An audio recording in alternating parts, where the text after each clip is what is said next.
పోతున్నావా? కృషించిపోతున్నావా? దుఃఖాక్రాంతులవైపోయావా? నీ చేతితో ఎంతో మందికి అన్నం పెట్టావు, ఎంతో మందికి నువ్వు పోషించావు. దేవుడు నీకు ఆ శక్తినిచ్చాడు. ఎంతో మందిని ఆదరించావు. ఎంతో మంది నిన్ను చూసి బలపరచబడ్డారు. ఎంతో మంది నిన్ను చూసి నిన్ను మాదిరిగా తీసుకుని ప్రోత్సాహపరచబడ్డారు. ఈ రోజు ఆ కష్టం నీ దాకా వచ్చేసరికి నీ ద్వారా ఇతరులకు ఎంత మేలు జరిగిందో, నీవు ఎంతమందికి ఆశీర్వాదకరంగా ఉన్నావో, నీలో ఉన్నటువంటి మేలేంటో, నీకు ఇవ్వబడిన సామర్థ్యం ఏంటో, నీకున్న దేవుని కృప ఏంటో మర్చిపోయి ఏడుస్తూ బాధపడుతూ కృంగిపోయి నాకు ఈ జీవిత యాత్రలో నేను అలసిపోయాను నాయన, నన్ను తీసుకో అని ఏడుస్తున్నావా?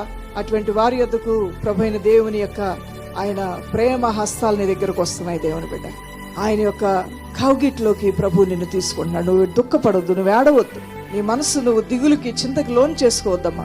ప్రభు యొక్క ప్రేమ కలిగిన ఆదరణ హస్తాలు నిన్ను బలపరచడానికి వస్తున్నాయి.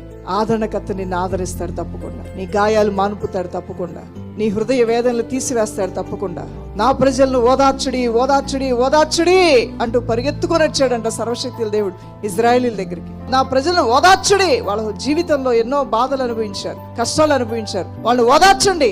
వాళ్ళు పడిన శ్రమలకి ప్రతిఫలంగా రెండంతల రెట్టింపు ఆనందాన్ని నా బిడ్డలకి నేను సిద్ధపరిచాను.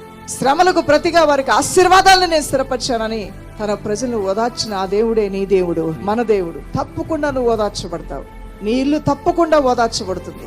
నీ ఇల్లు తప్పకుండా మేలైన మంచి ఈవులతో దీవించబడుతుంది. నీ ఇంట్లో ఉన్నటువంటి కీడు తప్పకుండా యేసయ్య తీసివేస్తాడమ్మా. నేను చేసిన ప్రార్థనలకు ప్రతిఫలం నాకు కావాలి, నేను చేసిన మంచితనానికి ప్రతిఫలం నాకు కావాలి అని వేడుస్తున్నావు కదా, నువ్వు నిండార్లుగా నీ ప్రతిఫలం అనే పంట కోసే రోజు రాబోతుంది.